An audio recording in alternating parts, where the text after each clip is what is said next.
This episode is brought to you by the Walker Law Firm out of Beaumont, Texas. With 3 generations of legal expertise, they're known for their honesty, integrity, and commitment to getting great results. Whether you need help with family law, criminal defense, or personal injury, I can promise you, these guys got your back. Visit www.walkerlawtx.com.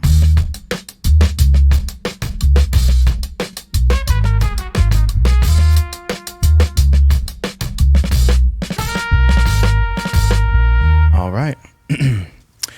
Hello and welcome to the Spacejumper podcast. My name is Jared and I am your host. Today I am in KP Styling in Beaumont, Texas. First off, I'd like to say, Kara, thank you so much for letting me come into your studio here and set up. This is a new studio, right? Yes, we just moved in about, 5 or 6 weeks ago. Wow. So we were across the street above the West. Right. For, 5 years. Because my 5-year anniversary of owning KP Styling Salon is actually like next week. Or not this coming Monday, but the Monday after that. Wow. Another thing I didn't tell you, I'm sorry about this. So you may have to keep this, my little device here, it doesn't really pick up very well. So you may have to, you have to like really get up in there. Okay, got it. But yeah, no, the new studio looks good. I would have never guessed that you just moved in 5 weeks ago because the work that's been done here, it looks fantastic. Thank you. I walked in and it like even just like the aroma, the smells, you know, when I first stepped in, it was luxurious to say the least. That's what I like to hear. That was the goal. So, first off, what do we have here? I have made you an oat milk French vanilla latte. Wonderful. And we put our little logo on top. And it comes wonderful. with a little cookie. So that's awesome. welcome. Yeah. Well, thank you so much. There you go. That's awesome. It says KP on it. I love that. Is this like complimentary to people that come in and get their hair done? Yeah, we have lattes. We have obviously like water and a few sodas, and we have champagne. Oh God, that's delicious too. Good? That's delicious. Yeah. I actually have a client that she was like, Kara, I have had cappuccinos and lattes all over the world, all over Italy. She's like, this is the best latte. I'm like, you are full of it. Like, there is no way my little latte is the best you've ever had. But it's up there. It's top 5 at least. It's top 5. Yeah. But yeah, no, you've done some really amazing things, and KP Styling has kind of been echoing through, you know, on Facebook and things like that. I see people, I got my hair done and everything. Yep. So, I think that you've been a pretty big part of the community, especially the hair community in Beaumont. Right. What actually inspired you to become a hairstylist?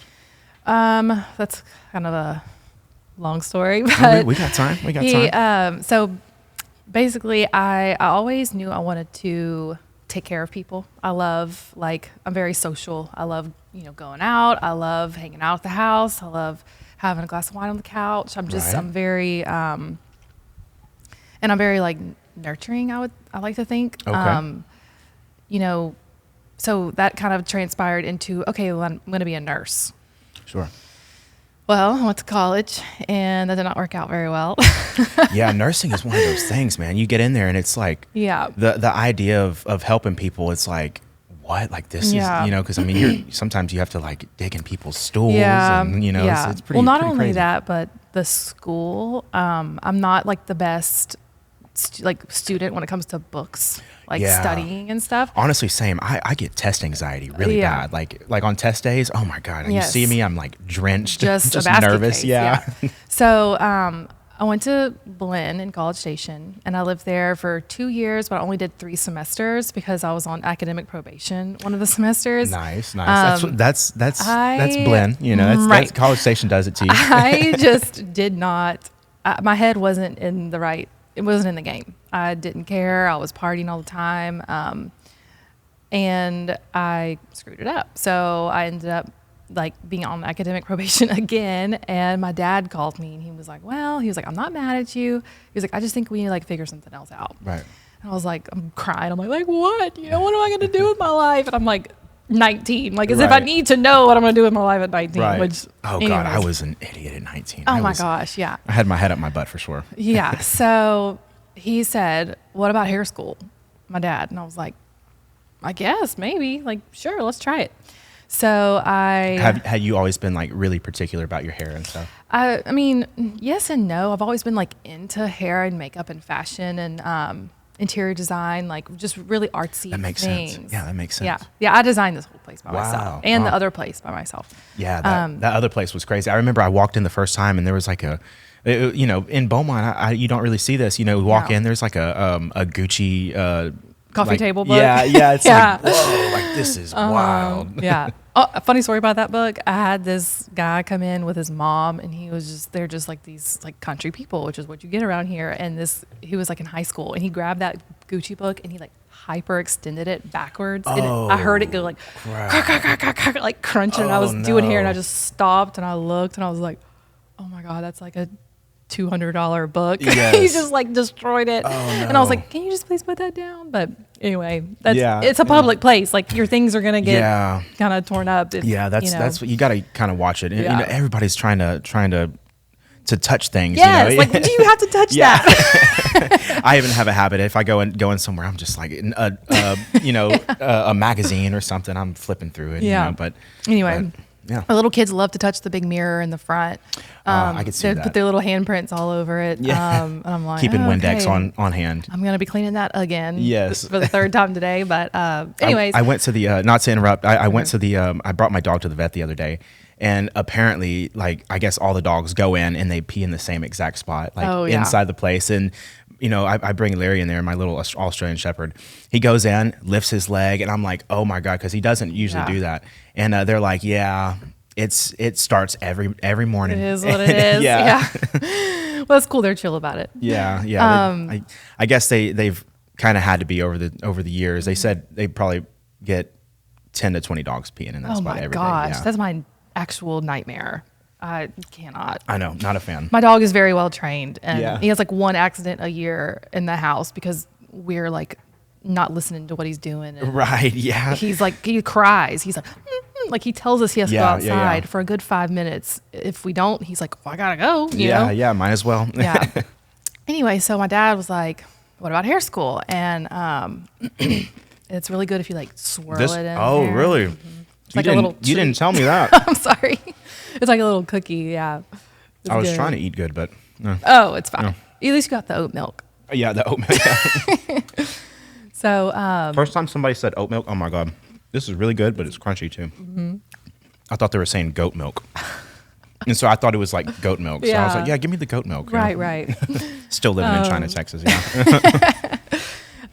So I ended up looking up hair schools in my area, and I was physically in College Station when I was like looking on my phone, and I saw that there was an Aveda Institute in Houston. And next thing you know, I'm on like a discovery call with them, and then I'm scheduling a tour, and then next thing you know, 2-3 months later, I'm day one at Aveda, and Wow. I instantly fell in love with it. I'm such like a busy body. Like Right. I'm constantly moving. If I'm like still laying on the couch, I'm going to sleep. I mean, my husband Yeah. makes fun of me because he's like, you never watch a full movie with me. I'm like, because if I can't look at my phone, like I'm going to go to sleep. Yeah. I have to be like doing something all the time. And so anyway, I loved hair school because it was just very active, and all the tests were like practicals. There was a few Like written hands-on things. type Yes. stuff, yeah. A lot of it was very hands-on, and I got to be creative, and it was also, it just all came very naturally to me. Right. Now, So what I'm a school little is under the this? weather. Of the Aveda Institute in Aveda. Woodlands. Is that like Paul Mitchell? Is Sort that like of, the, yeah. It's okay. like another brand. Like there's Paul Mitchell, there's Aveda, there's different. We have Orbe. We sell Orbe here. Different wow. hair care lines. Yeah, this is a shampoo and conditioner I just put out, and then these are some hair extensions by Covet in Maine. I'm an ambassador for the Covet in Maine brand. Oh, that's cool. So you're like heavily involved in all things hair. All the things, yeah. Wow. And with Orbe, it's actually it's like a huge deal to carry it. So like other than me, only On Stage carries it in Beaumont, and they're across the street. I actually started my career at On Stage. I worked there for about 5 years. And that was after you got out of after I graduated hair school, I started working. I moved back home, and I started working at On Stage, which is kind of like the Whataburger parking lot. It's like literally right across the street. Oh, okay. And I learned so much there. And but in hair school, like I passed every test with like a 98. I mean, 100, 98, 95. Like I was Nice, just, it yeah. was so easy. It just all came so naturally to me. I finished, graduated, moved back home, started working on Stage, and I started out as a shampoo tech, which is like the very first position that you would get. No, take that back. I actually was a receptionist. Nice. I was counting money, and I hated every second of that because I was always screwing up the counting. I was always screwing up telling the client the wrong thing, and I felt like I was always in trouble, and I didn't want to let them down. Right. But I was like, I don't want to be doing this. Like, I want to be out there doing hair. You know, Right. I tell people it was almost like going to get your pilot license, and then you have to work like in the tower. And then you just watch planes like take off all day, and you're like, oh, I want to do that. Yes, yes. But you're just stuck in the tower. Like, that's how it felt, you know? Right, Which that makes sense. I'm glad in hindsight that I did, because now I own my own business. Right. Yeah. I was going to ask And- about the transition from Yeah. doing hair to owning a Yeah. place like this. You know. Well, I always knew I kind of wanted to own my own salon. I'm just very creative, and I wanted to just have something of my own. But that kind of came later, because I started doing services that were like luxury color and extension services. Right. And there was nowhere really in Beaumont that I felt like I could offer the I couldn't find somewhere that reflected the type of service that I wanted to provide. If that makes sense. Like, I wanted to provide a whole experience, not just good hair. Right. But the two together are like dynamite. Like, you can create clients that'll be loyal to you forever. They'll refer all their friends. I'm really passionate about the client experience. Right. And I learned that I'm way more passionate about that in my clients than I am like owning a huge salon, which Right. is, because my old salon I had 8 chairs. This one I have 4. I realized that I know I operate at like a much slower, smaller scale, much better. Right.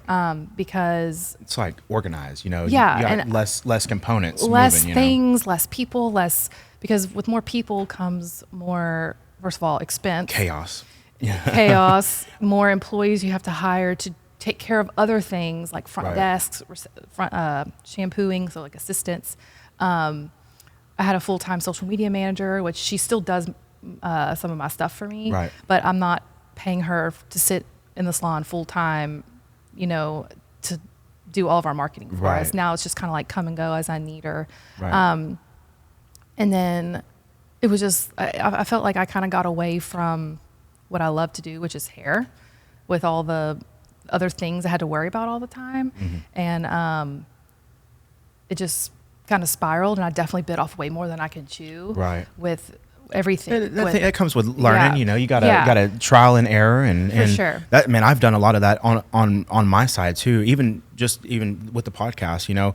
I was telling you earlier, the first episode, I was just it was not there. Sweat you know? bullets. Yeah. Yeah. And so, you know, it's I think life is a good trial and error type thing. I mean, you have to fail to realize, like, oh, that's not how you do something. Right. You know. Yeah. And I think that's just like the human aspect of growth. You know, I think that's what makes it beautiful, because Yeah. you know, because like during that time it sucks. It's like, Yeah. oh my God, like You feel like know, you're like, how to file for bankruptcy. Right, And you're like, yes. what? It's like you jump to all these conclusions because you feel like you're such a failure. But then Yes.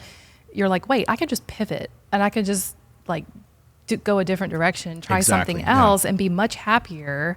And, you know, it's just, I don't know. I am much happier. And it's probably nice having your own spot like this, and having everything like within your control, you know, like, Yeah. as I was in the restaurant business a lot, and I waited tables, I worked behind the bar and things like that. And oh my God, with, you know, when there's a lot of people, you know, they got people calling in, now you got to fill their spots, and people no call and no show. And I mean, it's yeah, the employee thing it's wild. is crazy, because like I did, like, you know, when I went into ownership, I had a handbook and I spent, me and my cousin, who she has a degree in government, and she's cool. really intelligent. She's worked for like 3 different law firms now. Like, she's just really good at like writing and laws and like making sure we include everything and Right. stuff like that. She helped me write the handbook. We Took need us- those people. Right. Yeah. I'm not one of those. I'm like, people. Katie, help me. Yeah. Like, so she helped me write my handbook. It took us like a month to get it all Wow. under control. Well, then you hire employees. Well, then like they have their own stuff that they come with. Right. And like you can't plan everything. You know, Right. like they're human beings. Like they have life that happens to them. They have to move. They have to get a new car. They have to, they want to quit or they get pregnant. They have to move closer to where their family is. Even though it's only 20 minutes away, it makes a big difference. Right. They have to quit the salon. Like there's all these different things that happen that you don't realize that you might have to deal with. Right, exactly. Being a business owner. And then with more employees comes more rules, because the more employees you have, the more they kind of try to get away with. Mm-hmm. And like, oh, well, she did that last week, so I'm going to do that too. And it's like, whoa, wait. Like, you don't know what she had going on last week. Right. You know? Right. Like, that's between me and her. Like, you don't need to worry about what she's got going on. That don't mean you can act a fool this week, you Right. know? And it was just a lot to manage. And I made a lot of mistakes too. I mean, 8 chairs. That's juggling. Yeah. So at one point, I had every chair full. I had 3 receptionists. So I had 7 wow. stylists, 3 receptionists, 2 assistants, and a full-time social media manager. Wow, So wow. it was like, I mean, what's that math? Like 14 employees, and like, Yeah. I mean, some people are equipped for that, and that's great. Right. But I lived in constant anxiety and constant like fear of I'm going to walk in one day and everyone's going to walk out and leave, and they are all, you know what I mean? And Mm-hmm. which versions of that did happen a couple Yeah. 2 times, but that doesn't matter. But anyways, I just learned like through all of the things I did have to go through and deal with managing people, that I don't want to manage people. Yeah, it's definitely hard. It's like herding cats. Yes, You know, I mean, and it's like everybody's. I'm like I don't know why it has to be so like confusing. Like, here's the job, here's what you agreed to do and get paid, and like just do it. Like, why? Like, I'm not like everyone's fairy godmother. Like, it's not my responsibility to make sure you have a good day. Right, You know. right. And sometimes when I have a bad day, I should be able to come in and just like not really have that great of a day, you know, Right. and like not really talk very much or whatever. So it was just a lot. Like I said, I bit off way more than I can chew. I learned a lot about myself, about my own Right. patience, about people in general. And I learned that I do not want to manage people anymore.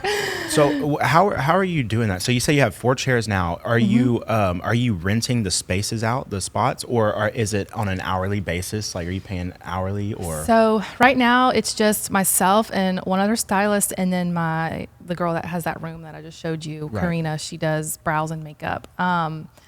So right now it's just us. We're all on commission. I pay myself as a commissionable employee. I get a paycheck every 2 weeks, just like they do. Right. So we're all on commission. I'm open to the idea of bringing on another commission stylist, or maybe booth renter, but they've got to like really blow my socks off, number one, or I've got to already know them. Like, Right. I'll have to have already worked with them at a previous location or have like a good relationship with them. I'm not interested in like training anyone anymore. Right. Yeah, I can imagine that's a pain in the butt too. I trained over the course of the like 5 years I had the old location. I trained close to 30 stylists. Wow. And they all either quit or I fired them for various reasons. Right. And I kind of showed them all my trade secrets, whether they worked there for 6 months or 2.5 years, and they left. So all I did was create direct competitors. Right. And that makes sense. This town's small. It is small, yeah. And I live 8 minutes from work, and I pass 12 salons on my way to work every day. Wow. So, So competition for hair is heavy. I mean, I wouldn't say competition. I mean, obviously it's competition. Right. Clients go where they want. Right. I mean, you don't have a gun to their head. If they wake up one day and decide they don't want to come to you anymore, they're just gonna go find somewhere else. Right. But that's why it's important. That's why I'm so passionate about the client experience, what I was talking about earlier, because I try to offer not only good hair, but also like a hangout sesh, like a cozy hangout sesh with somebody that like you could call your friend. Sure. You know? So, being the stylist. Yeah. So, I would say competition, but because no one has my hands, nobody has your brain, nobody Sure. has my co-stylist's hands and her brain. Like, I can only do what I can do. It can't be directly duplicated, but it can be mimicked. So, but they can try, but just like I can't do what they do. They might have a skill that they're good at that I'm not necessarily good at. Right. I had a girl that worked here that was so talented, or the other place. She was so talented. She could do a men's cut like so quickly, number one, and it was perfect every time. And like, I mean, I'm not that great at men's cuts, but I was like, dang, she could like roll out some men's cuts, Right. And they were loyal and they tipped her well, and she was fast and she would squeeze them in between other color clients and stuff. And, so like she had something I didn't have. Mm-hmm. So like we all kind of learned from each other, but everyone has to be open to that. You Right. can't think you're better than the person next to you. Like everybody has to like be open to learning from the other person or their neighbor and not think they're God's gift to hairdressing. Not Right, saying she was yeah. like that, because she Right. wasn't. But I did have some people that worked for me that tried to go against the grain, tried to do things complete opposite of me, just to try to do it and prove to me that they could come up with something better. It's just the ego. The ego, like egotistical hairstylists are everywhere. Yeah, I'm not even gonna lie to you. I've dated a couple hairstylists in the past, and I was like, y'all are crazy. Yeah, we are. Y'all are crazy. I gotta get away from y'all. Yeah. No, but back to the experience, because even when I go to my barber, I was telling you, I have a really good barber out in Houston, and the experience every time I go there is awesome. They got good music playing, and they put these like tea tree smelling like warm towels on your face when they're like shaping your beard and stuff, and man, it just feels like it's like a spa wow, day. this is like therapy. This is nice right here, so the experience definitely is nice. And honestly, I had the same feeling when I walked in here, because it's so nice and cozy. I love the plants. I love when I go in somewhere, it feels like real natural and it feels, plants make everything better. Oh, honestly. yeah. For sure. So yeah, you're definitely excelling in on that. And like I said, the last place was styled great. This place it looks awesome.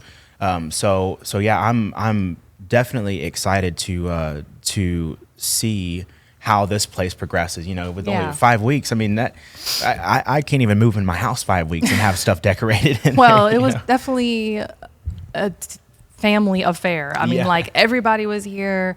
I mean, it was funny. My mom, my grandmother, and my husband actually hung up the shelves in our break room for the color. Right. And I was out here doing stuff, and I went back there to like check on them or like ask a question or something. And he's back there with my mom and my grandmother, and they're listening to Girls Just Want to Have Fun. Oh my God. That's hilarious. On my mom's phone. And I was like, what is happening in here? And he's just like, I'm just ready to get this over with.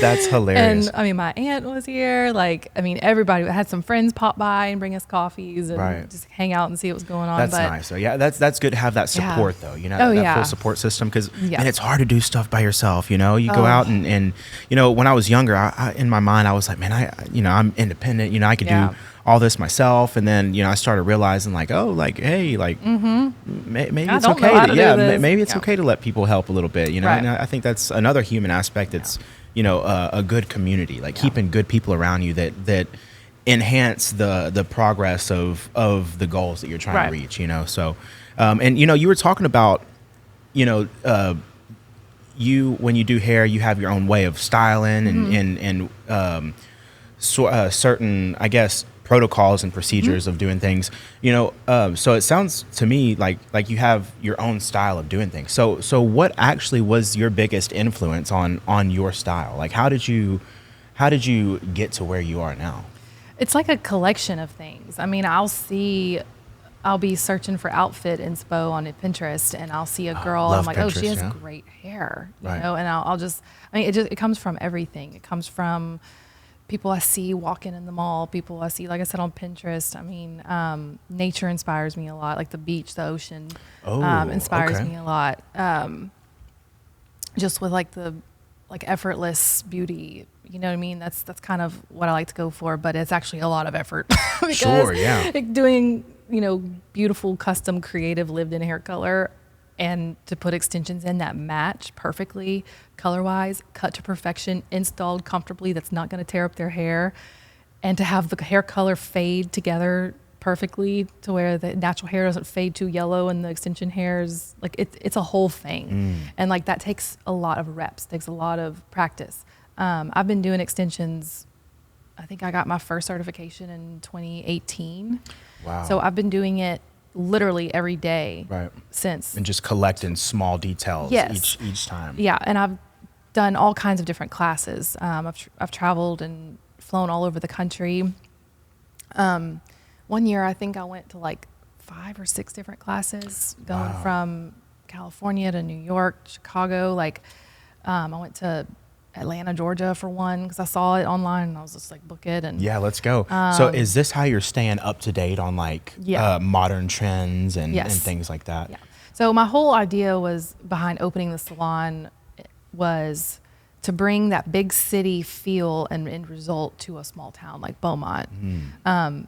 That's why when people used to walk into my old place, which they say that here too, but they used to say, I don't even feel like I'm in Beaumont. And I'm like, yeah, that's the point. Yeah, right, exactly. That's the point. I wanted something different, something that you see on Instagram, like these big, nice salons.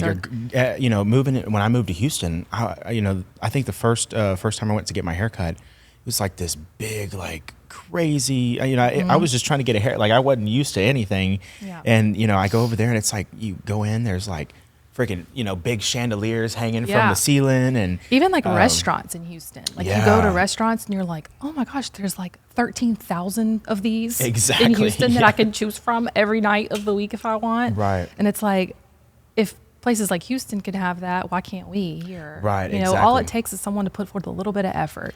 Right. A little bit of effort in the space and the customer service and the experience and all those things, and be consistent. Right. Just like, like Carbone, for instance. You know that restaurant? I do, yeah. They started in New York, I think, and now he has them all over the country. But just takes a little bit of effort and somebody that's talented to stick to their ground, and you can create something beautiful. And now there's a few other salons, that have kind of popped up since I opened that are kind of, doing the same thing. And that's cool. Like I like that there's other options. Like, because I'm not for everybody.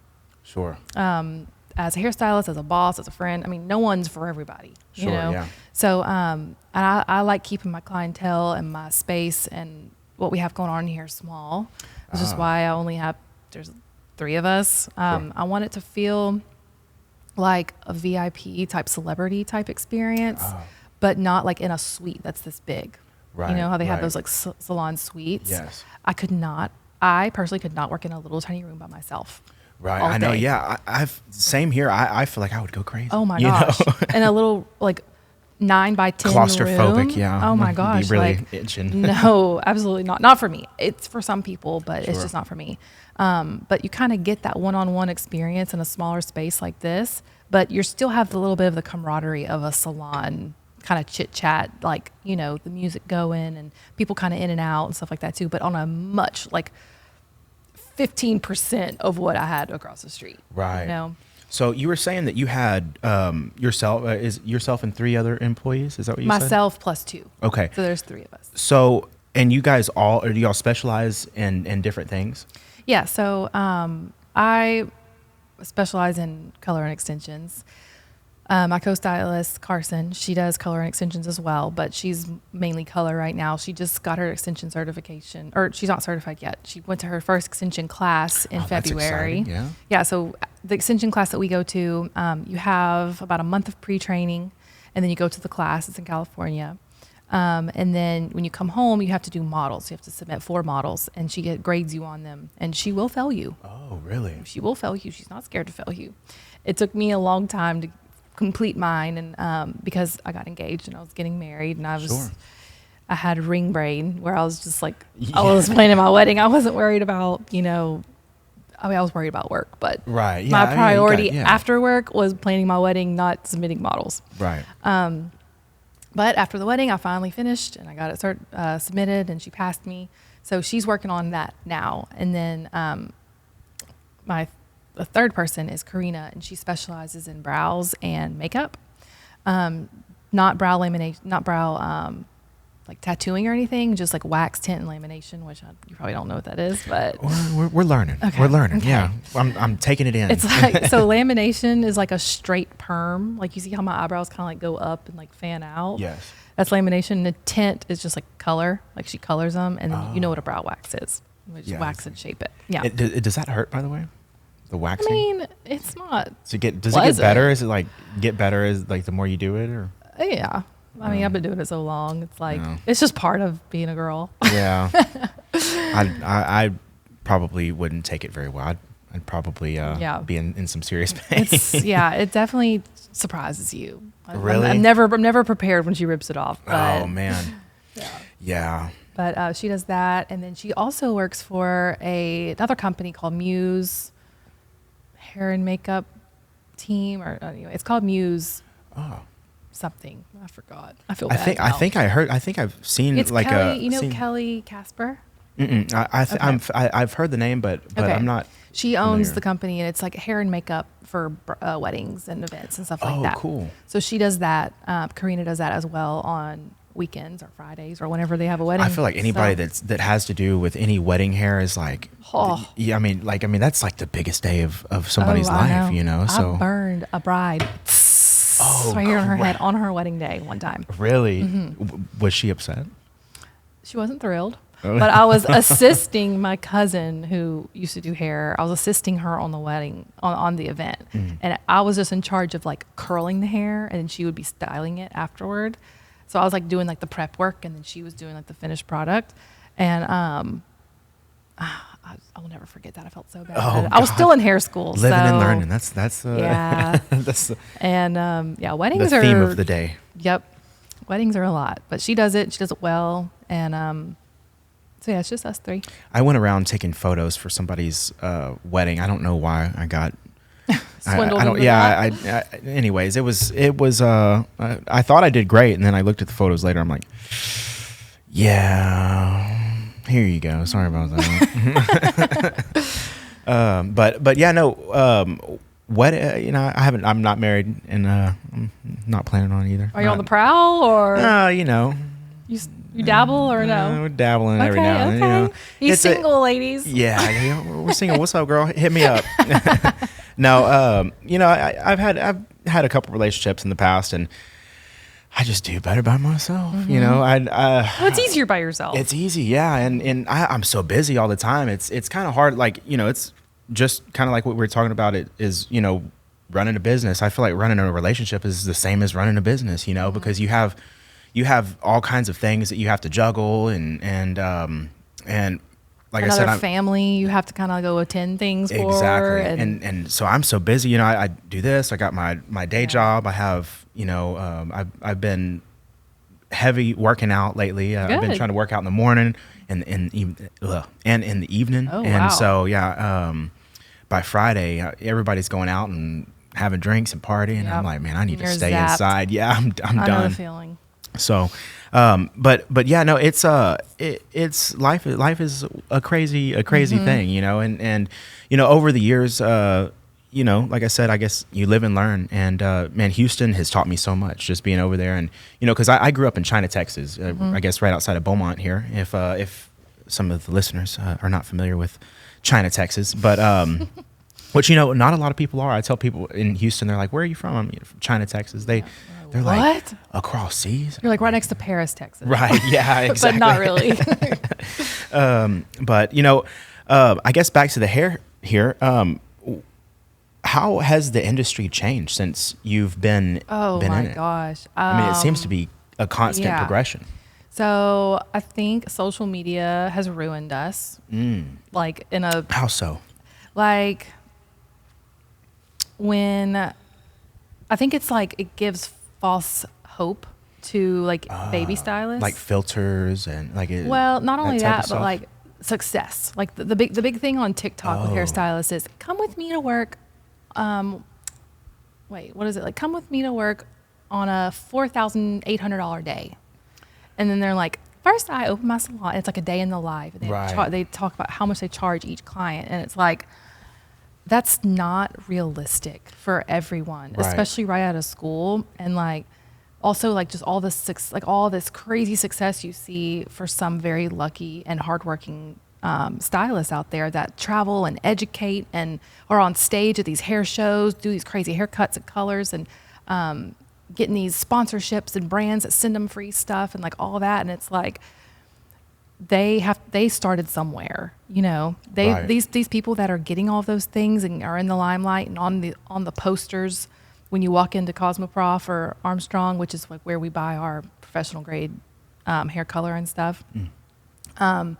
They've been doing hair, some of them 20, 30 years, and they're just now getting to this point because social media is a job Right. now, you know, and getting sent free stuff so that they post about it makes that company money and they have a big following. Well, I think it just gives false hope. Like, I think it's false advertisement for the industry. A lot of the old school ways of building a clientele and, you know, starting out in your career, a lot of them are outdated and a lot of them don't work as much anymore, but a lot of them do. And like a referral program or just being at work, like just be here, Right. learn, like meet the clients. Because what if I'm sick one day and I can't take my clients? Well, if I call my client, I'm like, hey, like I can't do your hair today. Oh, well, I have this wedding this weekend. I really need my hair done. What about that girl that was helping you blow dry my hair the other day? Can she do it? Yep, she can. Sure can. Well, that's money in her pocket, you know? I just think a lot of people just don't want to work. They don't want to put in the work, put in the hours. And I think the whole COVID thing kind of jacked that up too, you know. Oh, yeah. COVID hit and I was working at Papado Seafood here in Beaumont at the time. Yeah. And man, everybody was furloughed, and they told everybody to apply for, you know, financial assistance and like the COVID assistance and everything, and so nobody was working, but they were pulling in money monthly, and so that was, I guess, at a time where nobody had to work, you know, and they're like, man, this is nice, getting paid to sit around, right? And so after it kind of died off.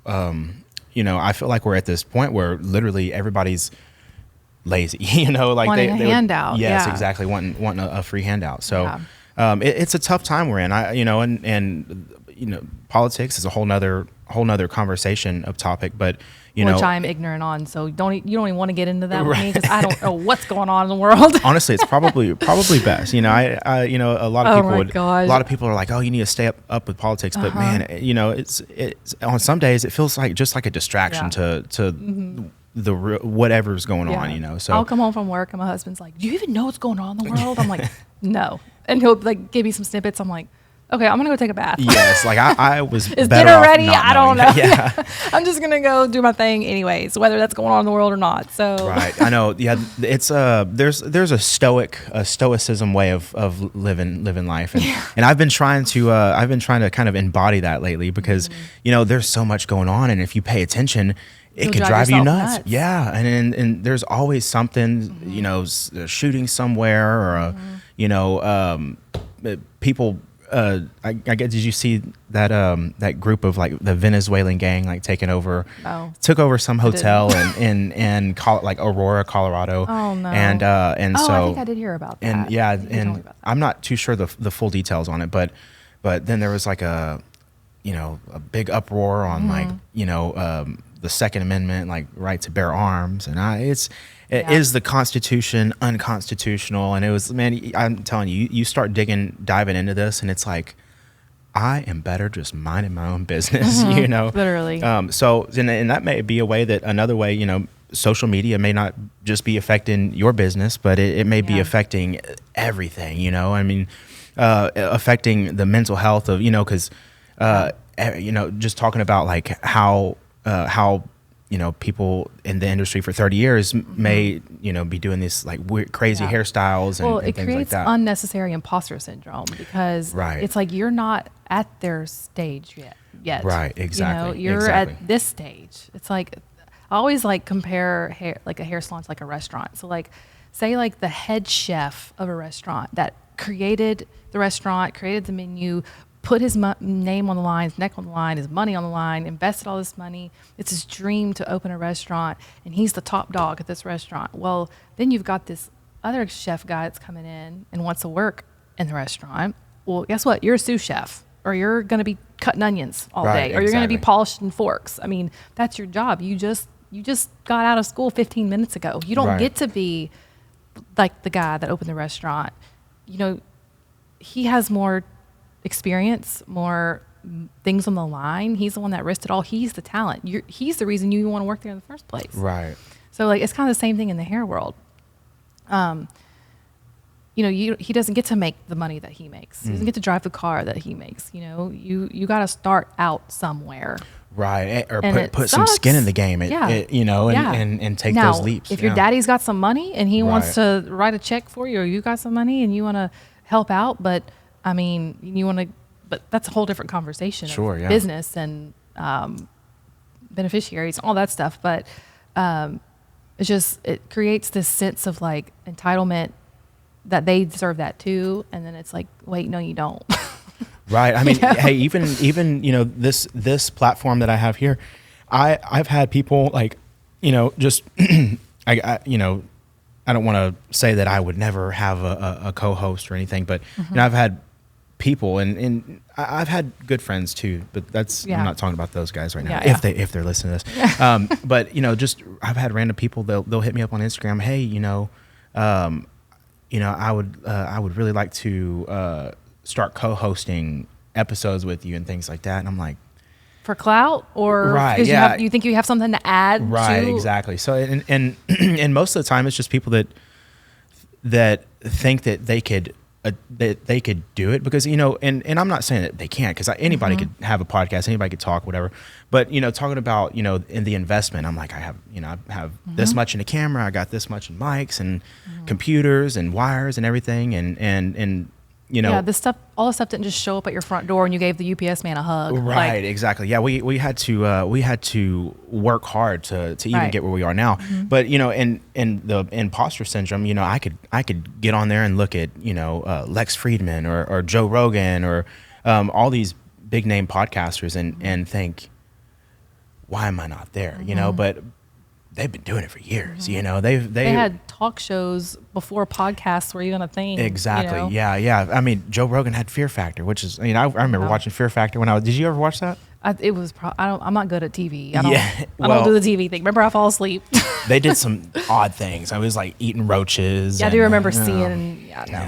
But yeah, who doesn't want to watch that, by the way? No. But anyways, yeah. So you know, the imposter syndrome, it's real, and I think it's real in every field of every line of work. But you know, in your line of work, I find it really interesting because, you know, it does take some time to do what you do. You know, you have a lot of time and effort in this, and so I guess my question is, how are you balancing this personal life and the life of like running a business? I've gotten a lot better over the years. That was one of my reasons for downsizing and you know, scaling my business to what works for me. And sometimes growth doesn't necessarily mean like growing bigger. Sometimes growth can be smaller. Right. You know, what works best for you. When I first opened my other salon, I was eating like breakfast, lunch, and dinner at work. And I would literally, he was my boyfriend at the time, but I would literally see him like once, like on weekends, like Saturday. Husband, yeah. But at the time, he was my boyfriend. Right. We also dated for like 100 years before we got married. So, but, and then like I was missing out on just other stuff too, like things with like my nephews and like, my parents, and you know, it's like if people wanted to see me, hard too. They would have to come to my salon Yeah. and sit and watch me work, because I was just so crazy busy. Back to back, yeah. And then when I was at home and I did have some free time, I was in the bathtub or in the bed, and I was just like a zombie, or I was stressed out, and I had this meeting and that meeting and this and that, and like, and then again with the employees, it's like you're always on the phone with one of them, like they got something going on, they want to talk to you about something, they want to call a meeting with you, they've got a problem, and it's like, or it was one of their birthdays, we're all going out to dinner for their birthday, or it's the salon's anniversary, we're having a party for that. It's like, it was just always something. And I'm like, this thing is running my life. Right. We need to chill out Like, a little bit. I am exhausted, like mentally, physically, emotionally, everything. And I remember coming home from work. I had a really bad day with some employee stuff. And I came home from work and I was crying. And I said it out loud for the first time. I said to my husband, I said, this just is not for me. I can't. I cannot do this anymore. It's not worth it. This feeling I have every day is not worth it. And because like I'm an empath. Like first of all, I'm female. We're all like emotional and empathetic and wear our feelings on our sleeves. You know, y'all are like the logical ones. Yeah, y'all are like, allegedly. okay, is it this or this? Okay, like, you know, Right. And I'm like, what do you mean? Like, you know, so it's just an emotional thing, especially with all these women and like, anyway. So and that's when he was like, okay, well, we're gonna get you out. Like, let's figure something out. And that's when I started looking at other spaces and seeing how I could like downsize and who I could let go and what I could cut and like all this stuff, because I was also like not really making a lot of money. Like with all my work, if financially, if it's not, I'm like, the time is not equaling the like it doesn't work. Like this is like it's not worth it. It's not fair. It's like, okay, I'm doing all this work and I'm like barely, you know, thank God I have someone to take care of me most days. But anyways, so it's gotten a lot better. I don't like, we have a salon cell phone now instead of like a actual like, you know, phone. Right, the line, the line phones. Yeah, and I used to like transfer the calls to my cell phone like when I would leave work. I don't do that anymore. I just leave the salon phone up here. And I work 4 days a week behind the chair, not 5. We all do. We're 4-day people. I think 4 days. Honestly, I think 4 days is perfect. You know, even at my job, if I could just have like Monday or Friday off, oh man, that would be perfect. Yeah. You know. So hairstylists typically take off Mondays because it's a good day. Yeah. The old school ways is you don't work Monday because you work Saturday. Well, we're not even open on Saturdays. Obviously, we're closed right now. Right. Today's Saturday, by the way. VIP. If you're VIP session. Oh no, hold on one second. I actually hope I didn't lose it too much. Hold on. My camera turned off. Oh, you're good. All right, and we're back. So yeah, I ran into some issues. So I got this freaking expensive camera, and I was like, man, I got a good camera. It's gonna be dependable, whatever. Well, if I don't have that fan on it, it will overheat and turn off. So that's what just happened. But we are fixed. Sounds like my husband. Yeah, we're backing at it. Yeah. But yeah, so work-life balance. where were we? Yeah, work-life balance. You know, it's tough. It's tough balancing, personal and work life, especially when you own your own business and you have things going on and there's so much happening, and then you have your personal life and things like that. So it's tough. And anybody that does it, I take my hats off to you, and you've been successful at it. I mean, you don't have a salon like this. I mean, you the bumps in the road and things like that, but that happens. My brother, he's actually, my oldest brother is opening up Jersey Mike's here in Beaumont. Oh. And so, it's like a bar. Jersey Mike's is actually the best sandwich shop in the world. Yeah. What? It's Where is it going to be? Do you know? So yeah, you know where Buffalo Wild Wings is in Beaumont? Yes. Well, it's in that area. It's right next to Nothing Bundt Cake. Okay. Yeah. I know that space. I looked at that space for my salon, but I decided I didn't want to be by the mall because it's a little too busy. It's busy, for me. yeah. But that's good for a sandwich shop. Exactly. Yeah. So, yeah.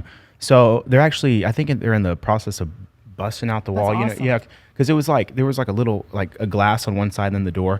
I think they're actually busting out that wall and putting another glass in there for them. So, cool. anyways, yeah. So, Awesome. So he's opening that, and I was like, you have to. I said, as you know, managing people is like managing like children. Yes, and it's like herding cats, and so you never really know what's going to happen when you're dealing with so many components. And it's like sometimes they can't help it. Like sometimes it's like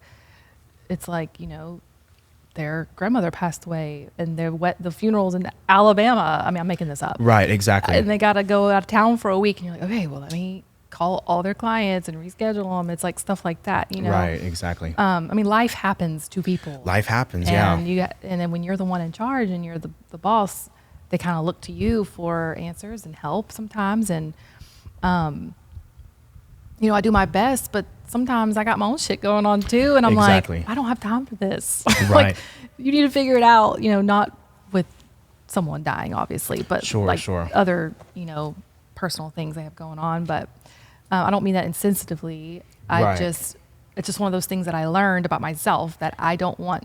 Like, I can't manage what I got going on and everyone else is around me. Right. It was hard. Speaking of managing, you know, and I think probably the biggest aspect in your career would probably be, you know, client management and you know, I guess what's the secret in your experience of, you know, building long lasting relationships with clients? I would say, as weird as it sounds, just shut your mouth and listen to them talking.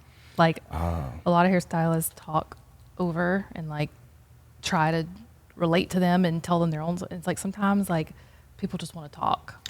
Yeah. And they want to feel heard, and they want to, they just, it's their time. They're paying for, we charge hourly here. So they're literally paying for my time Right. in my chair.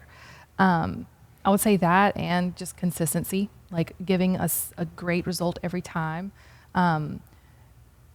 Don't ever reschedule their clients last minute. Don't call in. I've been self-employed since 2017. I've called in to work 3 times. And it's all been because I was in the emergency room because I had gallbladder. I had gallbladder problems. I ended up having it removed in 2021. Wow. Have you ever had gallstones? Yeah, it was full of gallstones. Really? It was black when they took it out. Oh, wow. I've never had any, but God, man, that It's has the always been worst. like a fear. I'm like, oh man, I cannot, like, I I can't don't wish even it on imagine. anybody. Yeah. And they would like, the attacks would hit you at like any time. Like I'll be like, they would wake me up at 2:00 in the morning. Really? It would be while I'm at work. It would be just What does that feel out to like? dinner. I used to tell people, it feels like you were pregnant with a baby alien covered in thorns, and it's kicking and screaming while you're trying to give birth to it. That's what it feels wow. like. I've never given birth. I don't have kids, and it was like up here underneath your left rib, and it's like, pulsate, and you just double over, and oh my God, it's awful. It's absolutely God. terrible. But I finally had it removed. What causes that?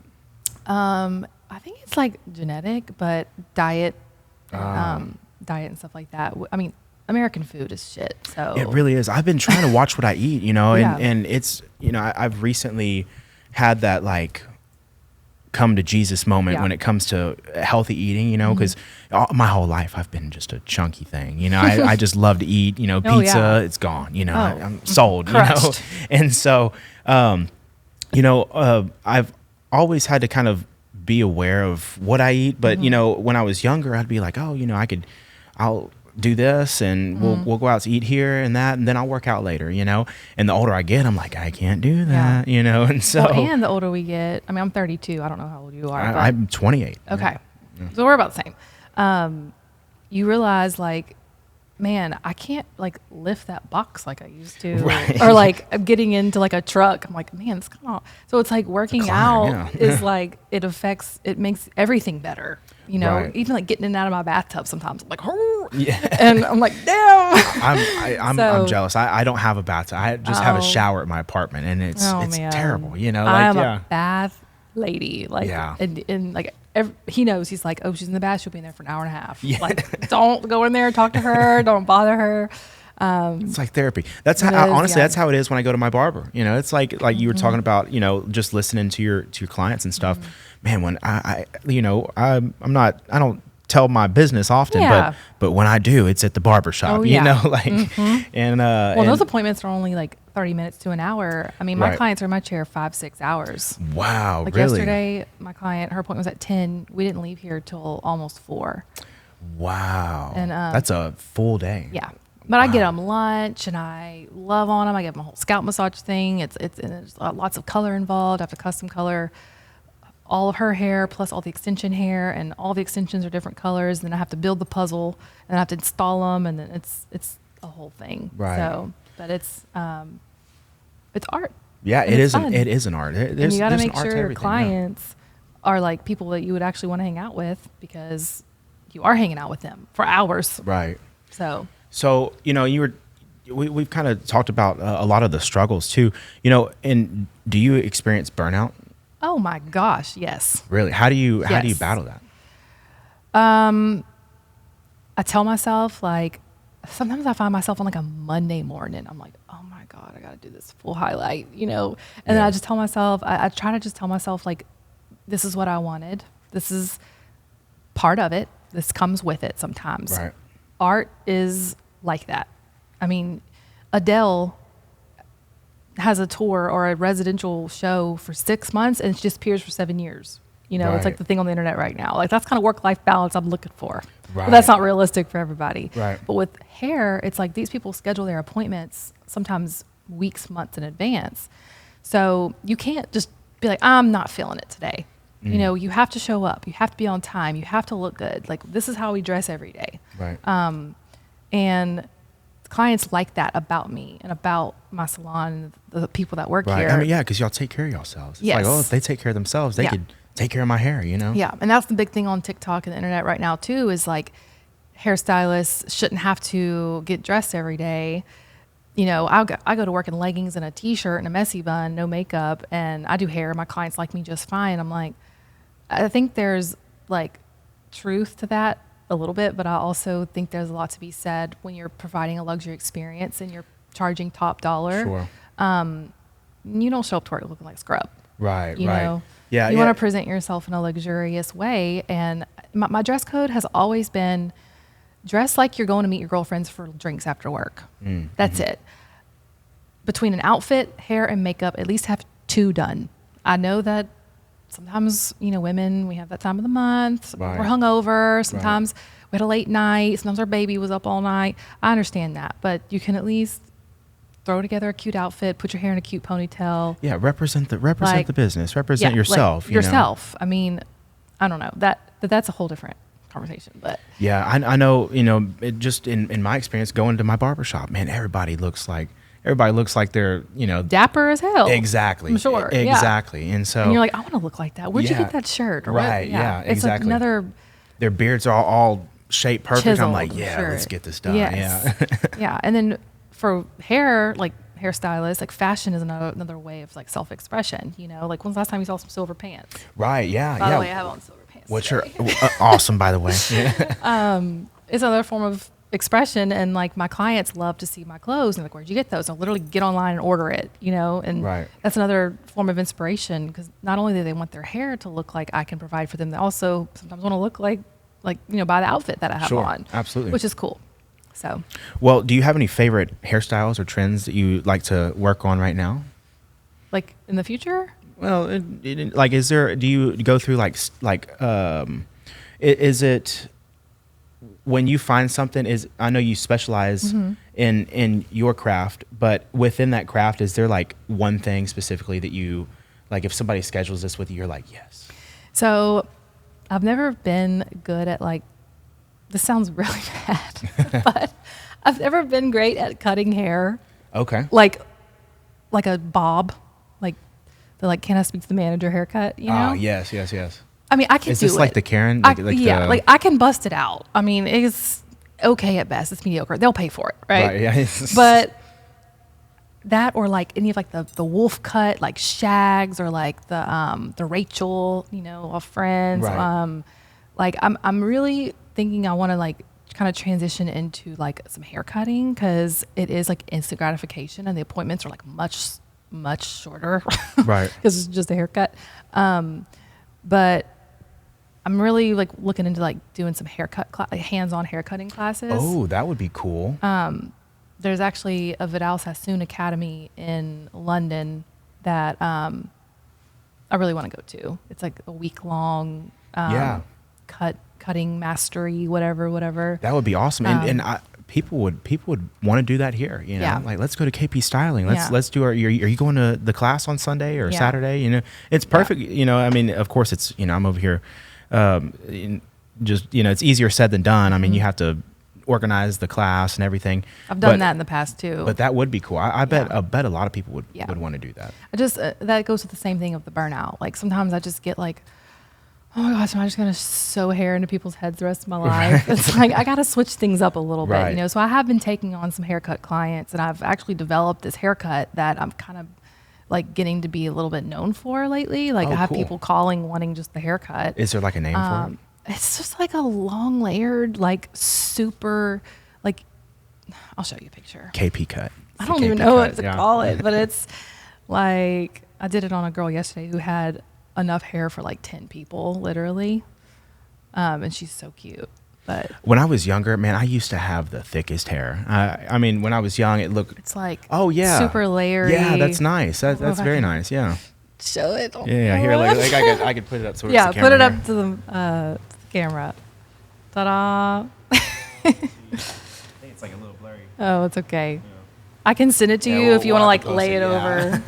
But that's for people with like super thick hair that like. And a lot of stylists are like kind of afraid to cut into it because they're like, I don't want to just like chop all our hair off. That haircut, you have to just have some balls and like cut it off. Just cut it, because you're not going to get that effect of that like 90s, like what was her name on Boy Meets World? Topanga. Oh, I don't know. I've never watched it. Boy Meets World? I never. Oh my gosh. Topanga was like the girl next door, you know, and she had that like big, flowy, beautiful natural hair, and just like that 90s cut. Anyways, so that's kind of what I've been doing a lot of lately, and it's fun, and I get to meet some new people, right. So that's kind of the direction I'm kind of going in right now. But I'll always do color and extensions because that's my first love of the industry. I have a certification within Wella, which is the hair color line that I primarily use. Wella Professional. They're actually the first company to ever commercialize permanent hair color. Oh, wow. I didn't even know that was a thing. I think we may have a customer coming in here. Oh, it's Karina. You're okay. Yeah.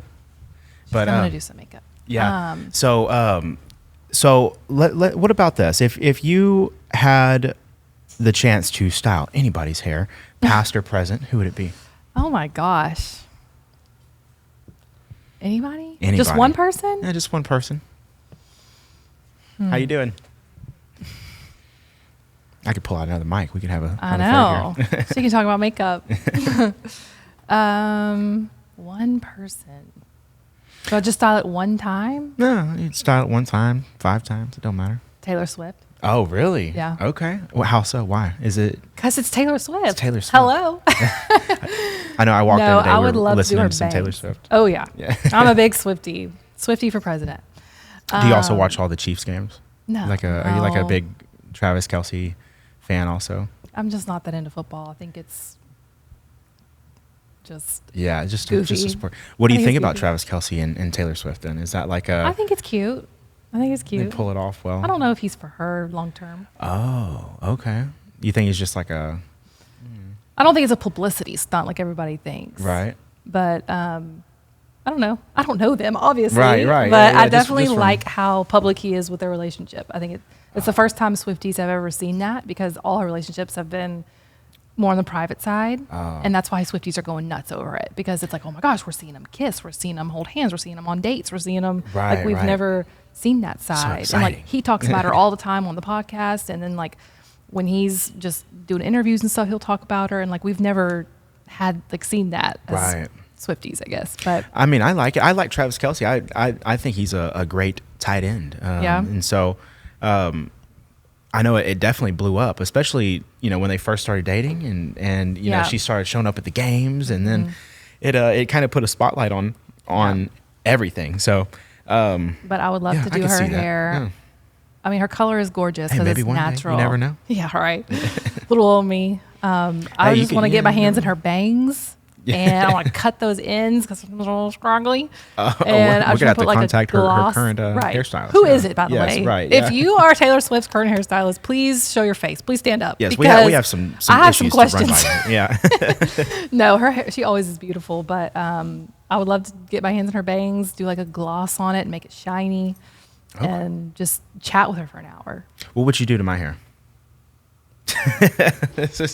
Yeah, you'd be wiping it like you do that the mirror, the kids' fingerprints on the mirror. Yeah. No. Well, what about any like fun behind the scenes stories that you have that are like unique salon moments? Like, do you? Oh my gosh! Give me a topic. Like, right. Give me a category because it's all happened. Any something off the wall. Something that where you went home and you were like, I cannot believe that happened today. Oh God. Like good or bad or funny? No matter, good, bad, funny. Okay, I have like a personal one that's really funny. Okay, all right, let's hear it. Okay, so one time I used to have two phones. I used to have like a work phone and a personal phone. This one. Okay. And I was in Nashville with. I've never been to Nashville, but I heard it was awesome. It's awesome. Really? Yes. Obviously, the music Actually, scene I think is I great. drove through it. Well, you said the museum? Music scene is great, Oh, the music obviously. scene, yeah. But the restaurants, the bars, like, it's cool. Didn't Elvis, no, Elvis didn't die. He did. Mm-hmm. Okay. In Graceland. It's not in Nashville. It's kind of out. Gotcha. It was Elvis, and then wasn't there like a presidential assassination or something over there? Again, I don't know. Yeah. I don't know about politics. I need to get on the history scene. I know. We have homework. Yeah, honestly. So I was in Nashville and I had both my phones, and I had the work phone. For whatever reason, we forwarded the work calls to that phone for the weekend because I guess we were closed. I don't remember the exact reason, but the work phone started ringing and it said Christus St. Elizabeth, which in our area, that's like the trauma hospital. It's one of the hospitals here, but it also is like specializes in trauma. Right. Christus, so I'm like, I answer, hello? I'm thinking like family members in the hospital. Right. Hello? And she said, is this KP Styling? I was like, oh, yeah. And she was like, I'd like to make an appointment. I was like, oh, okay, I'm sorry. So anyway, we kind of go into it and make the appointment. She worked at the hospital. Right, exactly. So a nurse or whatever. She just called on the hospital phone That's hilarious. Other than her cell phone. So then fast forward. So I'm at my gym. I used to go to like a CrossFit style gym here in town. Oh, nice. Which one? And 183 Fit. I heard about that. No. It was good. 183 Hex. Hex. That's Hex. right. Yeah. Yeah, sorry. Fit closed. Now it's just Hex in Beaumont. Nice. Anyway, so I was there. We're at this event. It was like an open, like a competition. Mm-hmm. And I'm sitting there. I just went to watch. And I'm sitting there, and this girl sits next to me, and she's like, we're just chatting, and she's like, what do you do? Okay, what do you do? She's like, oh yeah. She's like, I get my hair done at this new place in town. And I was like, oh, what's it called? And she said, KP Styling. And I said, oh, that's where I work. I own that place. And she's like, are you the girl that answered the phone thinking that I was someone from the hospital? I was like, oh my God. Like I still cringe at that moment. That's hilarious. She was like, that was me calling from the hospital. She was like, I'm a nurse, blah, blah, blah. And I was like, I want to die. I'm so sorry. Because I was like, hello, like the most concerned hello possible. Yes, yeah. And it was just goofy. That is hilarious. Yeah. We laugh about it. Man, I hate when I see if there's any like caller ID that's like questionable. I'm like, oh no. This is sus. Like, yeah. I got two older brothers that are crazy as ever. Yeah. So I'm like, I don't. What if a hospital called, you would probably be the same. Yeah. You gotta watch them. So, but yeah, it's crazy. It's crazy, you get on a certain path or journey in life and you go through all these experiences and then, you look up one day and you're this far ahead, and it's like, all it takes is those little bitty moments. Everything adds up, like a layering of lessons. And right. You look up and you're like, okay, that does not work for me. Because I remember when I first opened this salon, about a year in, we had talked about, I wanted to open a location in Galveston. That was like my next dream. Like I wanted to be doing hair and like look to my right and like see the ocean. That would be nice. Gonna be my dream. And like I talked about it, like all this stuff. And now I'm like, absolutely not. I just want one small little salon. I want to have a garden in my backyard. I want to like host fancy dinner parties at my house. I want to like pour into my friends and like that's what I want. I don't want anything to do with all that, so it's funny how things like change as you go and like the things that you learn about, Right, exactly. How hard would it be to like, scale and I know managing people, that's a whole another can of worms, but how hard would it be to scale and like open up, different locations and just hire out the chairs, like, or to rent out the spots? I don't know. I've never done it. Right. I was going to, but Yeah. I would think it'd be kind of difficult, especially if it's somewhere like Galveston's an hour and a half from here. Right. I wouldn't be there all the time. I'm not 8 minutes from the salon anymore. Right. You know, it's not like an employee's like, oh, I left my key at home. Come let me in. Sure, I'll be there in a second. You Right. know, you'd have to hire a manager to manage that location that lives there. And then you have to you just have to hire all these people, and then that affects your bottom dollar, affects your P&L and all that. So it's like, is it really What's worth P&L? it? Profit and loss. Profit and loss. Okay. Profit and loss report. Mine is really high. I think high right now.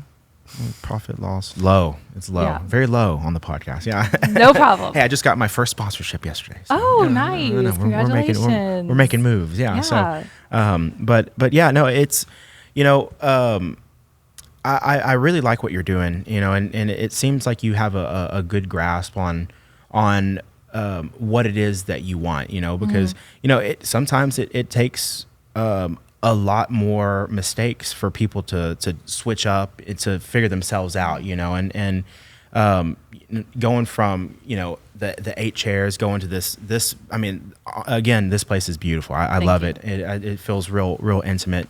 And like I said, the plants are amazing. You know, when I pulled in, I could see the plants through the window, and I'm like, oh, that's going to be nice. Yeah. Yeah. So they made it. I had 2, and one made it over. The other one's at my house. Ah, nice. So. Man, I have a hard time keeping plants in my house, you know, because like I said, I have a mini Australian Shepherd, and yeah, he will get into those plants and he will destroy them. Yeah, he loves tearing into the soil, and yeah, I probably should just bring him out more, but yeah, he might need some grounding time. Exactly. So, how are you guys set on staying in Beaumont? Yeah. Yeah, it's like home. I mean, my parents are here. My husband's here. His business is here. His parents are here. My clientele is here. It's not like if I moved to Dallas, I can be like, okay, everyone, we're going to Dallas. Exactly. Yeah. You know, so, and I mean, I have people that drive here from all over. Right. So why should I have to go move somewhere, pick up my whole life, be away from my friends and family? Right. They just drive to me anyway because they have an appointment once every other month. I would have to live over there forever. Exactly. You know? Yeah. So I'm going to live where I want. It's cheap to live here. I mean, yeah, it is. And honestly, Beaumont seems to be on the grow, you know, there's a lot of stuff popping up and, you know, and a lot of people, you know, talk down on Beaumont. Oh, Beaumont this, Beaumont kind of sucks, whatever. But honestly, it's a great place. It's affordable, and you know there are some really smart people here, you know, and and there's a lot of money here. A lot of money, have money and they want to spend it, right? And they drive to Houston to spend it, right? And if we could just have things here, you know, then they wouldn't have to drive over there, right? Which people are going to drive over there anyways, I was just driving down through downtown Beaumont yesterday, and you know the potential that I was looking around. I mean, the potential's there, you know. You know, because I drive around downtown Houston all the time. One guy owns like 70%. Oh, really? I didn't know that. He's holding on to them. Oh, God. Yeah. I didn't know that. He don't want no one to rent them. He don't want to sell them. He don't want to do nothing. Wow. Maybe not 70%. That statistic might be wrong if someone's listening to this that well, knows that. But one guy owns a lot of it, and that's why there's so many vacant ones, because he's just chilling. Wow. Yeah, well, he's probably not doing a financially bad thing, because who knows? Yeah, because you know, like even when I was driving around there, I was like, man, you know, that would go good there. Mm-hmm. You could build this here, and so you know, like I said, I'm in downtown Houston all the time, and so you know, just kind of seeing, you know, because I've seen photos of downtown Houston in like 1970, and it kind of looked like that. You know, it kind of looked like downtown Beaumont. And I'm like, man, you know, 30, 40, 50 years down the road, I mean, this may be a big hub for you know, businesses and things like that. You know, because we've got all these big companies picking up their stuff and moving to Austin, and they have, you know, Elon Musk is, you know, grabbing his stuff from, you know, he has SpaceX out in Brownsville and things like that. So, you know, Beaumont to me, you know, has always been home. But, you know, I'm, you know, from a distance, I'm looking, I'm like, man, you know, Beaumont's really not a bad spot to be. It's not. I mean, it's not the most glamorous. Right. I mean, there's not a Cheesecake Factory. There's not a Perry Steakhouse. You know, but maybe one day. Yeah. I mean, there's enough to do, to have something to do on weekends. Right. And if you want something more, you just drive an hour down the road. Right, exactly. Or even there's an international airport, so you just get on a plane and go somewhere, you know? Exactly. And, I mean, I haven't got my passport yet. I don't know why. Yeah, I've wanna do never that. needed it. Yeah, I think I went on a couple cruises and they were like, "Oh, you need your passport, or you provide like 2 or 3 identifications or something." But I feel like I should get my passport, honestly. Yeah, because what if your friends are like, "Let's go to Mexico this weekend"? Yeah, honestly, yeah. You can't get on a plane and go without a passport. Yeah. No, Oh, that you can sucks. get on the plane, but when you Oh, get off, God, yeah. they have to stamp it. So you might get to Mexico or wherever you're going, but you won't be able to leave the airport. You'll have to go back. Oh, what? That's Yeah. crazy. Yeah, I remember I went on a cruise to Mexico one time, and I guess you're not supposed to like take any of the rocks off the beach or whatever. But of course, me, I had a couple sangrias that day, so Just a couple. yeah. And so I picked up this really cool. It was like a small little rock. I was like, dude, I have to take this rock. And of course, you go through like the I guess customs or whatever, but they pat you down. They found my freaking rock. I was so mad. Oh my And they God. didn't want me to take it. I was like, I just bought that. I bought that here. And anyways, I got my rock. So my Yeah. rock it's actually at the Spacejumper studio. Oh my so God. yeah. I have a funny story about a rock in Mexico really quick. Right. We went on a cruise to Mexico with my family. And hi. And when you get off a cruise, you go through customs and it's like these long lines. And there's a guy like asking you, did you bring any liquor? Did you bring any this, that, whatever into the country? Or any natural organisms or whatever. Right. Rocks was one of the things. And we're like, no. My mom, Steve, did we get that rock off the beach that day? And my dad's looking at her like, shut up. Like, I don't know if they had a rock or not. I think he found a rock that was like in the shape of a cross. And like wow, her that's mom cool. had just passed, my granny had just passed away. Right. And he found it and he like gave it to my mom. Anyway, it was like a little thing between them and she kept it. And so did we get that rock off the what? And my dad's like, Nope. shut Yeah, up. no, Like, we didn't. we sure didn't. And the guy's like, we're gonna have to check your bag. And there's like hundreds of people around. Oh, We're like no. holding up the line, and my dad's like, we don't have the rock. So I don't remember if they even had it, but it was hilarious. Oh my God, that is funny. You have to know my mom. Yes. Just know that she's sometimes a little ditzy. Yeah, I love your mom. I've crazy. talked to her numerous times, and each time it's very pleasant. Oh, Like, yeah. she seems to be a sweet person. She's happy. Shout out Mama, by the way. Shout out Paulette. Yeah. She's the happiest person ever. So, Anyway. yeah. Well, I'm sure that she's also helped in the influence of what you have here Oh too. yeah. So. I couldn't have done any of it without her for sure. All Right. the phone calls and help. I mean, she can work. She can get a hammer and hang up some trim for you. She can What? get on her hands and knees and scrub with a toothbrush. She can figure just about anything out. She can Oh, hang my some goodness. shelves. She can wire up something. She can get up in the attic and help. My dad's an electrician. They hang lights all the time, TVs. Right. She's like his little attic rat. Nice. Yeah. And yeah, she does a lot for me. Yeah, that's very amazing. thankful. I Love you, Mom. I love mamas. Yeah. And my dad, but Shout out everybody in my dads. family. Yeah, So- it's like I said, it's very important to have a group around you that supports what you do, Mm-hmm. and there's a lot of people that aren't able to achieve or pursue their dreams because they don't have that help, and Yeah, for I've been lucky enough to have some support on my end too, and so yeah, I think it's very crucial to have good people around you. Absolutely. And honestly, the people that you keep around you is who you make you who- yeah, yeah. exactly. So and I try to be real selective on who I hang around, even friends and stuff like that, because people could pull you in the wrong direction. Mm-hmm. They could have a bad influence on you. Even if it's just low ambition, Mm-hmm. or it doesn't have to be drugs and Yeah. partying and things like that. You could be just casual things that inhibit the ability to proceed. Yeah. And that so- kind of goes into salon ownership, because in the beginning I was just like so excited people wanted to work with me that I was like, yeah, everyone like, come on, you're hired. Right, I think I right. turned down a couple people, but it was only because I was full already. Right. But and the majority of them I was, we had good experiences and stuff like Sure. that. But I think sometimes I hired out of desperation instead of like necessity. the correct thing that you're supposed to hire for. I can't even think of a word at the moment, but I was desperate for help, or I was desperate for another set of hands to take on clients, or things like that. But I had two amazing managers, Anna and Katie. Shout out to Anna and Katie. They kept me in check all the time. They helped buffer things for me with employees and clients, things like that. They helped me build the whole front desk, how we check people out, how we pay people, how we keep track of things, anything to run a business, they helped me with. And, but I was also very open-minded. Like if they would come to me and say, hey, I think we should do it like this instead, I'd be like, okay, like try it. Like if you think that's how we should do, try it, you know? Right.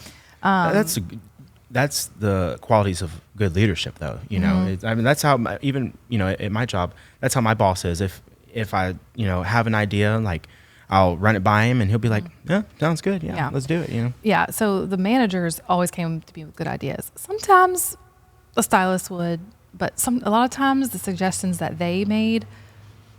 First of all, they would never really give me suggestions. They would just tell me about things that they don't like, without a suggestion following it up. So I'm like, okay, this is just a gripe. Like this isn't like an issue that you want solved. And a lot of times when they would give me a suggestion to fix it, it would only benefit them, not both. So it has to work both ways. Like I'm not going to be out money. I'm not going to reprimand or discredit like my values and my, not reprimand, but like, that's what I'm looking for.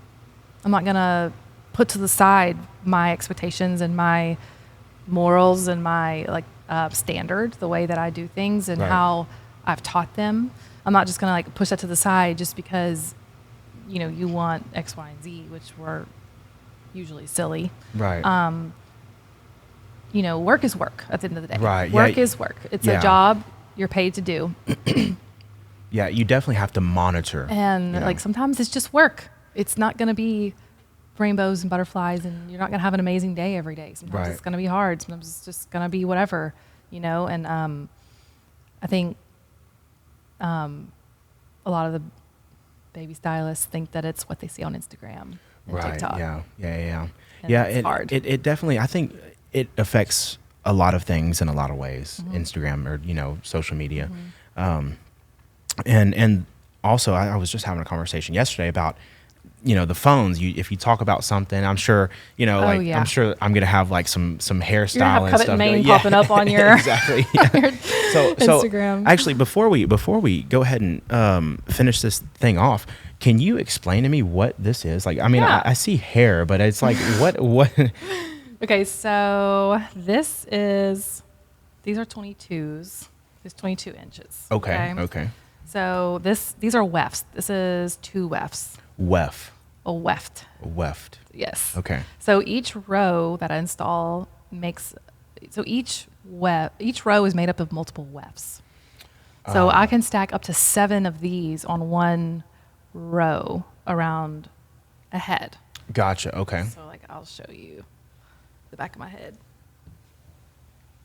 So that's a weft. Can you see that? This is a row made up of 6 wefts. Wefts. Okay, that makes sense. So yes. There's lots of beads and string and all kinds of technical things that you have to sew in and put the beads in, and you create it with different colors. So I might mix these 2 colors together to create a look that I'm going for. But this is this is a pack of them. These are some brown ones. These are 18s. So this is a little bit shorter of a length. Gotcha. Okay. So when you say you sew them in, are you actually sewing them in? Yes. Really? Stitching it. Yep. Wow. Yep. Different knots, like a sailor, Wow. Different knots for different parts of the head and different parts of the row. Right. And so is it, typically, is it just one row that you're doing? Is there a maximum number of rows that you could do on somebody's 3. head? I would do up to 3. 3 rows with up to 8 wefts. 7 on each 7 row. wefts. I usually do 2 rows on people. 2 rows, I'll do 4 wefts on the bottom and 5 wefts on top. That's my go-to. And does that change the hair depth and stuff? Okay. The density gets thicker, longer. But if you just want a little bit of fullness, like what I just have 1 row in my hair right now, because I just wanted it a little bit shorter. My hair is usually down to my hip bones. Like I've always have like a lion's mane. Right.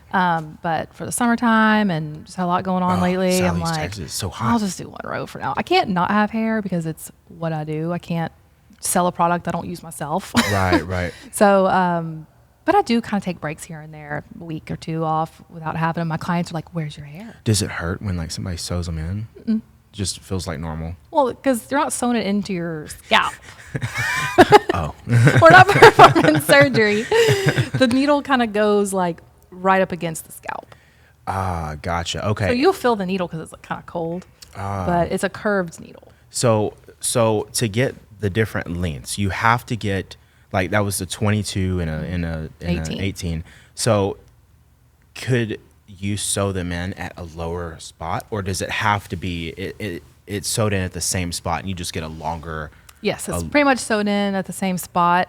Also, length has a lot to do with like your height, and for women, like their chest size. Right. So like if a woman is like kind of like average height, say she's like 5'4", but she has like a really big chest, 18s are gonna kind of look shorter on her because the wefts kind of go out instead of down. Like see how mine kind of goes down. Right. So like, but if you have like a tall girl that's like got a smaller chest, 18s will look longer on her because her hair just goes straight down. So like during my consultations, I always ask how tall they are. If they're not in the salon, if I do them over the phone. Right. I'll ask, and they're like, 5'8", why? I'm like, okay, so you could do this length. Or if they're like, I'm 5'2", I'm like, okay, well you can get 18s and you'll have to look at the 22s and not have to spend as much money. Don't waste your money on the 22s because you're fun size, you're short, so it'll look long. Right. Okay, that makes sense. Okay, so all that kind of goes into play too. Wow. Yeah, there's a lot of components actually. And that's just something I've learned over the years. Like no one told me that. I just really realized. So that's not something that's like talked to you about in school.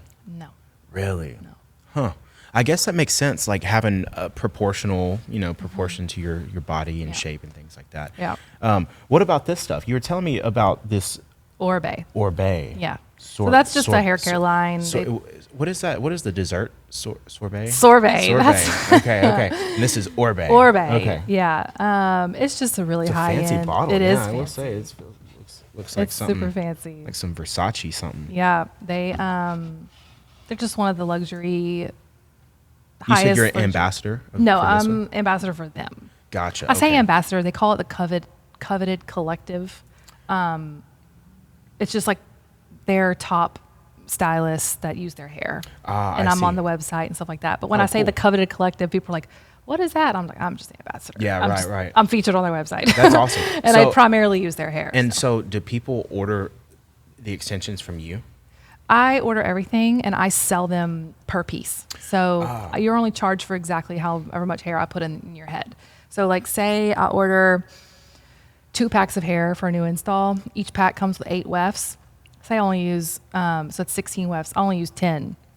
Well, I only sell 10 wefts to them and I keep the other 6. So I just put the other 6 wefts in my stock in the back. And I use them on the next person. Right. Oh, that's really cool. Yeah. I like how you do that. That's it seems to be efficient. It was chaotic when I was like having them buy the packs and then like I would keep the hair with their name on it for like next time. And like all these little baggies of people's hair with their name on it. And I'm like, okay, this I'm not doing this anymore. Right. So I just had it streamlined. Like you just pay me and I take care of everything. Right. So can you shower with these things in? I mean, it's just like normal hair. You just shampoo. You just shampoo it, condition it, brush it, blow dry it, curl it, style it, whatever. Huh. Yeah. I feel like that would, I've always, I had a lot of hair when I was younger, but I've never like braided my hair, but it doesn't pull or anything. Like I feel like if you were to like, if it's done right, no. Okay. I see. So so the quality, the technique on the installation, it definitely makes an effect. Play a big difference. I have some girls that come in here for consults with hair in their head, and it's like, oh my God, who did this to you? Poor thing. No. It's like it's bloody and no. like pulling and red and flaky and just a mess. And it's just installed. It's improper to me, but right. I just say everybody does their best. Every stylist out there does their best. Every artist does their best. One person's best is different than the next person's best. Right. So if someone's just not educated on a certain thing, it doesn't mean they suck. It just means they just don't know. Right. But that's why I market little behind the scenes stuff. If you go on my page, you'll see like me just like clipping hair or me sewing or me cutting or whatever, like those little things that do set me apart. Right. And what is your page for those of it's on Instagram. It's Kara.kpstyling. Kara.kpstyling. Mm-hmm. Awesome. That's me. So are you, you have nice hair. So Thank are you you. like very adamant on like what products you put in your hair? Like, is this like Orbe only. Orbe only? Okay. Okay. And Been so an Orbe girl for a long time. They had Really? it on stage when I worked there. And then when I left on stage, I was just kind of using whatever because I was a booth renter at a salon in downtown Beaumont. Shout out to them. Today is actually their 10-year anniversary. What? Having their party Wow. tonight. Wow, So wow. congratulations to y'all. So I just kind of used whatever I wanted. There wasn't any particular hair care line that they carried. We didn't have to sell product or anything like that. It was just booth rental. Right. So it just did what we wanted. And then when I opened this place or across the street, I tried all different kinds of things. I was just trying to see what stuck, what worked for our clients and for us, and what moved off our shelves. One product line actually gave me hives. Like I was itching so bad. Oh no. On my legs, I was like bruising and like breaking capillaries like under my skin because I was itching so bad. It made me break out. Come to find out, I went and had an allergy test. I'm allergic to grass. Ah. The first ingredient That'll do on it. all those products was lemongrass. Oh no. The first ingredient. And I was like, okay. So I called my rep and said, come get every drop of this shit out of my salon. Yeah. I couldn't sleep. I couldn't do anything. I was Wow. itching so bad. So then Orbe actually approached me. They kind of have to find you. Right. And they asked me. Well, their opener to get the products in here was a lot. Their smallest one was like 8 times what I'm used to with other brands. So other brands for an opener, meaning all the stuff to shampoo your client's hair in the salon, Right. plus like 2 or 3 of each, like styling product. Right. What I'm used to would be about 1,500, 2,000, you know. The smallest Orbe opener was $13,000. Holy crap. And I was like, I'm gonna have to think about it. I don't know. it's Well, they ended up setting me up more on a than my payment car. plan. Yeah, yeah. Yeah, it's more than a lot of things. Yeah, yeah. I mean, that's a cost of a honeymoon that I haven't Right, got to go right. on yet. Oh no, we gotta get you on there. I know, we're working on it. Y'all already have so- plans? Where y'all going? I mean, we have ideas, but we also want a pool and like, Oh, I don't pool's know. nice, especially man, it's so hot. It's so hot here. Yeah, it is. in Southeast Texas. Yeah. So a pool, So- pool definitely does it. But like I said, I'm not married or anything. But man, if I was to get married and have a honeymoon, for some reason I want to go to Rome so bad. Rome? Like like off the coast. I'd love to go to Italy. Off the coast of Italy or something, like get like a boat. Yeah. Oh man, that'd be nice. Yeah. Yeah, we have a few ideas, but we'll see what happens. We might just not. We're talking about doing like a big 1-year anniversary trip, which Oh, that's in that's cool. February. Oh, that's coming right. It's coming around the corner. I know. Wow, wow, I'm like, wow. we better start looking. Yeah. Because we got the holidays, and we host every holiday at our house: Right, right. Thanksgiving, Halloween, Christmas, and then next thing you know, it'll be February. Right. Yeah. Anyway, Right around the corner. Mm-hmm. So you said you were having these issues with the grass based products, Mm-hmm. and when you switched to Orbe, were you able to see like the difference in like quality of like the health of your hair? Oh yeah. My hair grew. My client's hair was growing and Really? not breaking off anymore. It's just very luxurious. It's there's nothing else like it. I try other things still, like sometimes I go get blowouts at other salons, either in town or when I'm out of town or whatever, and my hair just does not feel the same. It's not buttery. Really? It's not silky. It's not shiny. I can't really run my fingers through it. Like, Right. but it's top notch. I could get into a whole bunch of nerdy stuff about it that you guys probably don't care about, but We care. yeah, I but it's promise. great. We love it. Well, that's awesome. What you've done here has been incredible. I saw the progression from your old salon. Now you're moving to this one, and I love to see people progressing and making moves and, testing the waters, trying different things out and seeing what works, seeing what doesn't work. So Yeah. I think that you've done a pretty excellent job at that. and you know, I'm very excited to see how you do in the future. So Thank you. thank you for letting me come and set up and doing the podcast, and I had a great time. It's always good talking to smart people that are doing amazing things in life, and so you're definitely one of those people. So again, Kara, thank you so much for that, and KP Styling, check it out. And so thanks for your time. Thank you. Very fun.